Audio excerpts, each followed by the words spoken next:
Un saludo para todas las personas que están viendo esta transmisión en Justin TV. Hoy les hablan Carolina y Pilar, miembros de la Asociación Los Gansos, y queremos contarles que desde el día de hoy vamos a iniciar una serie de transmisiones diarias en donde vamos a tocar diferentes temas relacionados con el desarrollo personal y la integralidad humana. Temas que tratamos en el taller de formación que trabaja la asociación y inicia desde el mes de diciembre con profesionales interdisciplinarios. Claro, ese taller se llama Taller de Formación Integral y en el mes de diciembre y enero vamos a ver el nivel 1 del taller, que se llama el viaje interior. Y lo que buscamos en este primer módulo es hacer una exploración, un inventario personal para identificar aquellos aspectos que queremos mejorar y desde allí poder empezar un trabajo de desarrollo personal. Es como cuando uno va a hacer un viaje de Cali a Bogotá. Uno necesita saber dónde está para saber qué ruta, qué vuelo coger, ¿sí? Si no es intentar llegar a Bogotá, va a ser muy complicado porque puede haber 1000 rutas posibles para tomar. Entonces, por eso es tan importante empezar con ese nivel 1 que se llama el viaje interior. Y precisamente por lo que dice Pilar, en donde hay actividades, hábitos o rutinas que queremos mejorar en nuestra vida, pues debemos identificar qué es lo que tenemos hoy, qué somos, por qué nos comportamos de esta manera. Y para esto vamos a iniciar con el primer tema, que es los mapas mentales. ¿Y qué son los mapas mentales? Pues fíjate que es bien curioso porque los mapas mentales están muy relacionados con la realidad. Y vamos a marcar un poquito cómo vamos a tratar el tema de los mapas mentales. Porque desde la psicología, la realidad es simplemente una construcción psicológica. O sea la realidad social, o sea mi realidad, la realidad subjetiva, la realidad siempre es una construcción psicológica y lo único que queda es encontrar puntos en común, puntos de conocimiento en común en los cuales ponernos de acuerdo. Pero vamos a irnos más allá de la discusión de la teoría del conocimiento sobre si es verdad esto, si no es verdad, y vamos a concentrarnos en cómo construimos mapas mentales, qué son y cuál es la relación entre nuestra realidad y la realidad social, la realidad, digamos, objetiva. Entonces, para empezar, vamos a definir qué es un mapa mental. Y un mapa mental no es más que nuestra interpretación de la realidad. Y hay tantos mapas mentales como personas hay. Cada mapa mental es único, es diferente y es construido por las personas de acuerdo a su proceso de socialización, a su proceso de construcción del conocimiento, de aprendizaje y sus emociones. Bueno, pero entonces podríamos hablar allí de algo que hemos escuchado, una frase a la que me quiero referir, es que una mentira dicha 1000 veces se convierte en realidad. Y fue una definición de paradigma que encontré el otro día. Allí hoy en día hablamos de los paradigmas y quiero que Pilar más adelante nos diga si los paradigmas son mapas mentales o hacen parte de los mapas mentales. Si los paradigmas son parte de los mapas mentales, el mapa es el dibujo, digamos, cuando vemos un mapa es ese dibujo general y está compuesto de muchas partes, entonces son todos esos paradigmas, esas creencias que tenemos que son un intento de nuestra mente por poner orden a las cosas.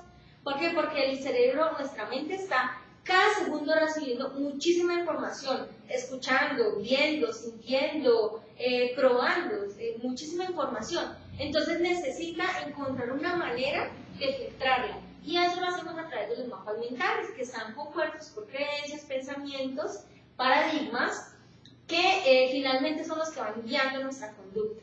Entonces los mapas mentales lo que nos permite es simplificar un poco esa realidad para poder poner orden, para poderla entender. Bueno, y para todos aquellos que nos están viendo, pues, ¿qué es un paradigma? Empecemos desde la base, porque el paradigma y las creencias construyen ese mapa mental del que estamos hablando. El paradigma proviene del griego paradigma y es un modelo, que es un tipo, que es un ejemplo. Son todas aquellas costumbres o todas aquellas usos o las cosas que realizamos que al fin y al cabo terminan convirtiéndose en ley. Tal vez sea una percepción un poco distorsionada de la realidad que termina convirtiéndose en ley. Para los científicos, los paradigmas son aquellas teorías que nos permiten en el tiempo dar explicación a ciertos hechos, sucesos o fenómenos, pero tiene una característica bien particular el paradigma y es que es un espacio de tiempo lineal en donde no hay evolución. O sea, creemos esto y así es como sucede. Podemos ver aquí, por ejemplo, en 1968, si a alguien le hubieran preguntado en esa época quién iba a ser el líder en venta de relojes en los 90, normalmente, ¿qué se hubieran respondido en ese tiempo? Los suizos. Los maestros en hacer relojes. Los maestros en hacer relojes. Resulta que en 1900, ¿pero por qué en 1968 hubieran respondido eso? Pues porque tenían el 80% de la rentabilidad del mercado, el 75% del mercado, digamos, de los clientes, tenían más de 60.000 personas trabajando en la fabricación de relojes en su momento. Pero resulta que, ¿quién iba a pensar que hacia 1980 el panorama era que ya tenían aproximadamente el 10% del mercado, menos del 20% de las ganancias y 50.000 de los 60.000 trabajadores entre el 79 y el 81 tuvieron que ser despedidos de las fábricas? ¿Todo a causa de qué? Del reloj digital, que es el cuarzo electrónico, pero que lo empezaron a comercializar los japoneses. Pero la pregunta viene es, ¿quién creó el reloj digital o quiénes fueron los diseñadores de este sistema de relojes? Muchos podrían decir que los japoneses, pero resulta que no. Fueron los suizos quienes precisamente en 1968 presentaron la idea como una idea inútil.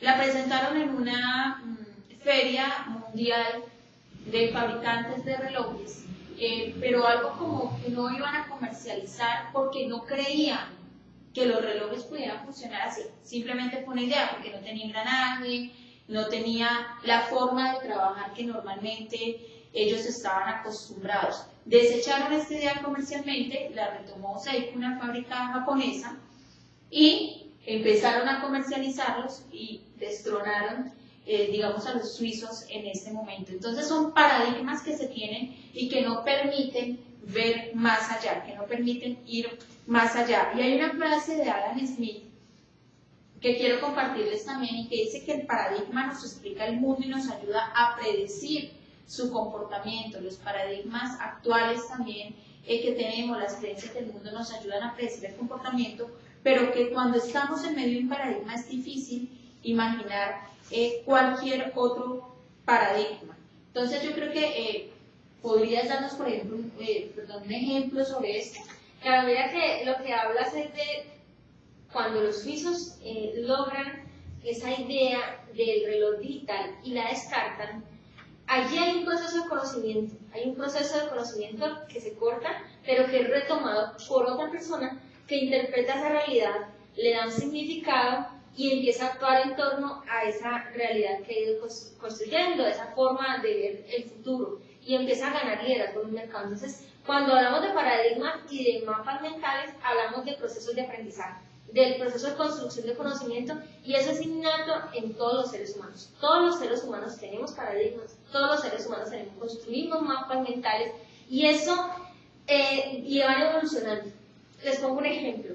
Cuando a un niño de 8 años le preguntan qué es lo que hace uno en el supermercado, el niño le puede decir: yo le llevo un billete al señor del supermercado y él me da algo y me devuelve más billetes. ¿Sí?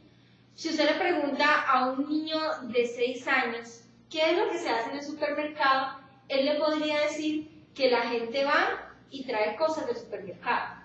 Están haciendo interpretaciones de la realidad. Si usted le pregunta a un niño de 6 años qué es pobreza, el niño podría decirle que pobreza es un ser supremo que está castigando a las personas.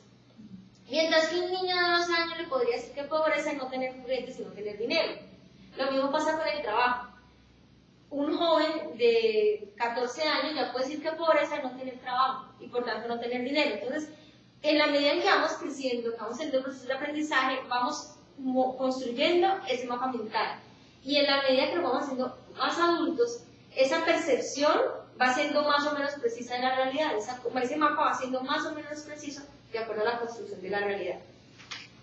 Sumémosle a eso, según la teoría de la codificación dual de Pavlov en 1991, que habla acerca de cómo representamos la realidad, que todo proceso, toda la forma en que filtramos información se hace a través de dos formas en la memoria. Uno es la forma de la lingüística, que viene con las palabras o las frases, y la otra, la no lingüística, que es la visual, es decir, las imágenes y las sensaciones físicas. Entonces, sumémosle a toda la construcción de los mapas mentales todo esto, y eso es un proceso bien complejo. Yo les pongo un ejemplo. Miremos aquí esta pantalla un momento. Yo les pido que miren esta imagen y que piensen qué significa para ustedes esa imagen en una palabra. Para Carolina, ¿qué significa esa imagen? Un sombrero mexicano. ¿Y para Julián? También puede ser un sombrero americano. Puede ser un sombrero, Como ¿cierto? una silla. Para mí podría ser como un ovni o una montaña con un lago abajo, ¿no? No lo sé. Entonces, fijémonos ahora en esto. Si yo les pidiera que dibujaran una imagen de un ovni, de un sombrero o de una silla, ¿cómo lo dibujaríamos? Puede haber maneras muy diversas de hacerlo. Y eso está relacionado justamente con nuestros mapas mentales. Cómo filtramos información, qué significado damos a los objetos, a las cosas en la realidad y las interpretamos. Entonces, los mapas mentales pueden ser muy diversos. Conocer la realidad es un proceso continuo, ¿sí? Pero se trata entonces de mirar cuán grande es la brecha entre nuestro mapa mental y la realidad. Y entender, para empezar todo proceso de desarrollo personal, que el mismo proceso que nos permite hacer esas actividades tan maravillosas, tan extraordinarias como seres humanos, de aprender, de crear, de conocer, también nos empobrece la visión que tenemos de la realidad. Eso es una paradoja del conocimiento, de la que en su momento hablaron dos creadores de lo que hoy en día se conoce como neurolingüística, Blander y Grinder. Blander era un informático, Grinder era psicólogo y lingüista, y ellos nos hablan de la paradoja del conocimiento, que esos mismos procesos maravillosos de construcción de mapas mentales hacen que se empobrezca nuestra percepción de la realidad, pero que cometemos errores cuando confundimos nuestra interpretación de la realidad con la realidad tal cual como es. Y voy a explicar un poquito más esto. En todo proceso de construcción de un mapa mental hay tres procesos. Uno es la generalización, otro es la eliminación y otro es la distorsión. Carolina, damos un ejemplo de una generalización dentro de nuestras creencias comunes. Hora colombiana, todos los colombianos llegamos tarde. Todos los colombianos llegamos tarde. Otro podría ser: si no como me enfermo, si no comemos nos enfermamos, ¿verdad? Entonces son formas de generalizar las cosas, de entenderlas.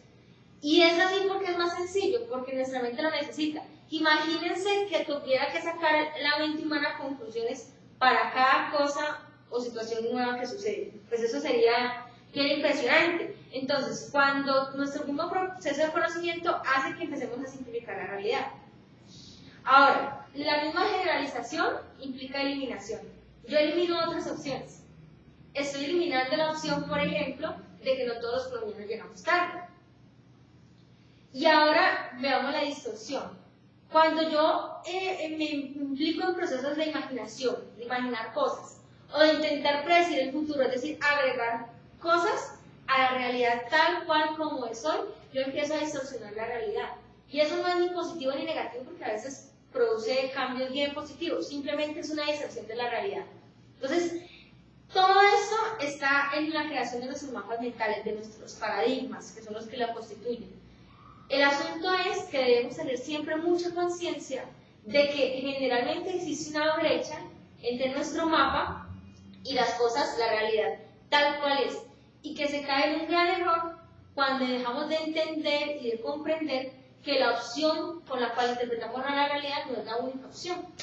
Bueno, pero y entonces, retomando todo el tema, muchas de las creencias que tenemos ya reconocemos que son aprendidas, pero actuar bajo paradigmas, pues no podemos decir que siempre es malo, porque es que todos los seres humanos lo hacemos y lo necesitamos de una u otra manera, porque hay que filtrar la información para poder comprender las realidades. Lo que pasa es que debemos ser conscientes que esa comprensión de la realidad o ese filtro a veces nos sesga y no nos permite ver otras realidades. Allí es un tema muy profundo que además me gusta tocar mucho, porque cuando empezamos a comprender esto, cuando empezamos a ver que la realidad del otro también depende de sus filtros, de sus creencias, de lo que viene, podemos abrir más nuestra mente y podrían empezar a solucionarse una cantidad de temáticas que están allí pendientes.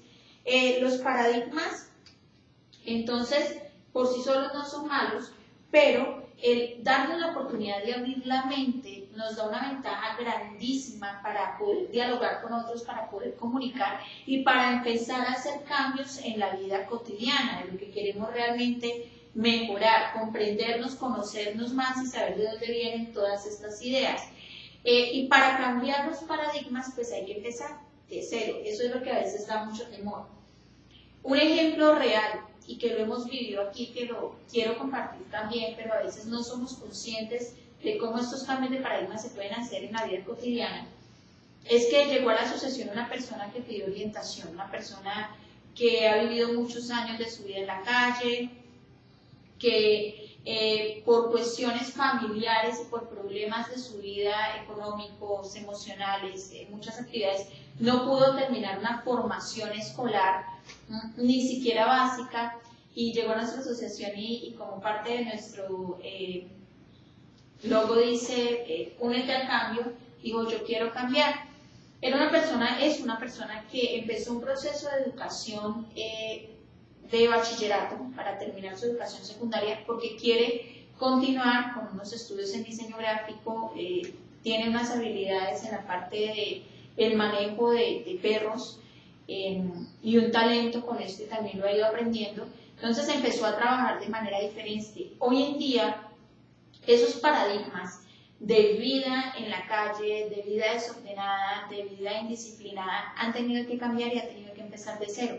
Porque para poder pasar siquiera ese proceso de formación secundaria, debe tener disciplina, tiene que cumplir horarios, tiene que hacer tareas, está ahorrando, está mejorando su forma de alimentarse, está haciendo emprendimiento, buscando nuevos clientes y formas de ganarse la vida de manera independiente. Su paradigma de que la vida no podía cambiar porque era así, porque había estado 34 años viviendo de esta manera, tocó reiniciar y empezar de cero, porque lo que tenía allí aprendido en su vida anterior, de pronto el robar o de pronto el estar indisciplinado o levantarse en cualquier hora, ya no sirve, es inútil.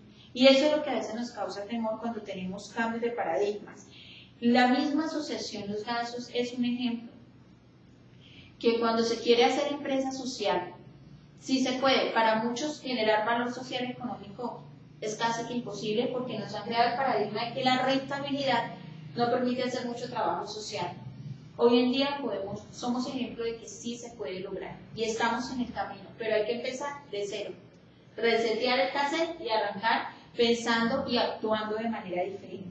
Y los quiero dejar con una frase para que ya Pilar concluya la idea, y es que el futuro no lo determinan los éxitos pasados, sino las promesas futuras.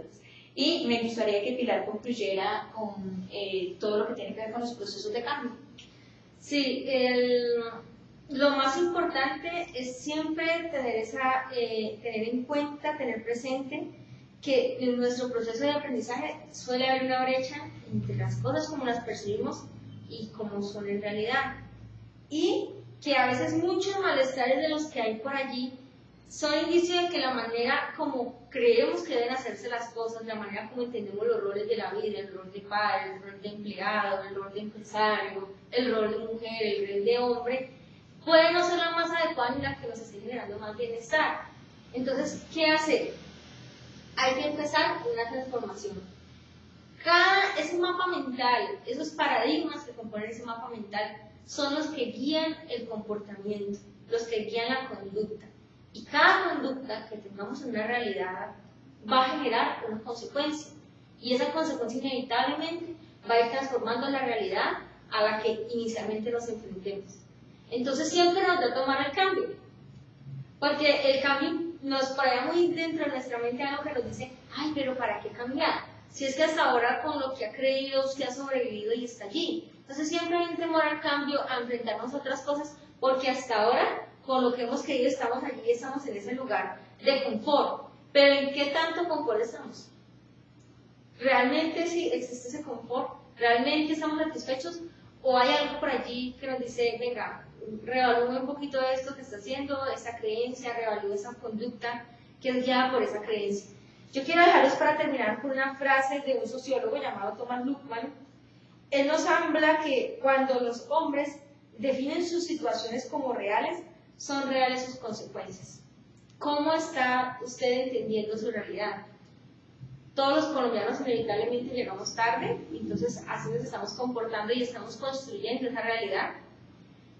Papaya cuesta como haya comida, ¿sí? O el vivo vive del bobo. O el vivo vive del bobo. Entonces, como hay tanto bobo, entonces yo soy el vivo y me estoy aprovechando de la papaya que pusieron los demás. ¿Qué estamos haciendo? ¿Qué realidad estamos construyendo para nosotros? ¿Qué es lo que estamos creyendo? ¿Qué estamos dejando que guíe nuestra conducta? Eso es lo que hay que entender para empezar todo proceso de desarrollo personal. Lo esencial en este proceso, que no es más que un proceso de aprendizaje, que un proceso de entender que hay más opciones para hacer las cosas, es entender que siempre nuestras conductas van a producir consecuencias en la realidad. Y eso es de lo que trata justamente en este tema de la construcción de mapas mentales. Bueno, yo los invito a que nos acompañen mañana porque esto no termina aquí. Empezamos por el primer nivel y es cómo vamos a identificar ese inventario personal que tenemos, qué son, de dónde provienen esos hábitos, esos actos que a veces tenemos que no son tan benéficos muchas veces en nuestra vida. Recuerden que pueden visitar nuestra página web www.losgansos.org y todos los días nos pueden estar viendo de 7 a 8 de la mañana por Justin TV. Gracias. Muchísimas gracias. Feliz tarde.